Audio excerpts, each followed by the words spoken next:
Hello guys, আমরা বড়ি দিচ্ছি। দেখেন কিভাবে বড়ি দিতে হয়।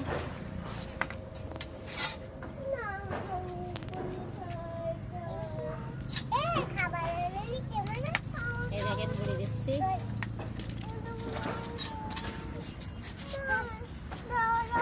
আমাদের যশোরে এদিকে এভাবে বড়ি দেয়।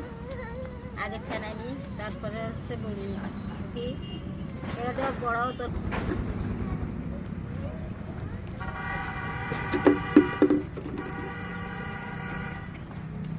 যারা যারা বড়ি দেয় কমেন্ট করে জানাবেন। আর যারা যারা বড়ি খাবেন, বড়ি খেতে গেলে আমাকে বাড়ি আসা লাগবে।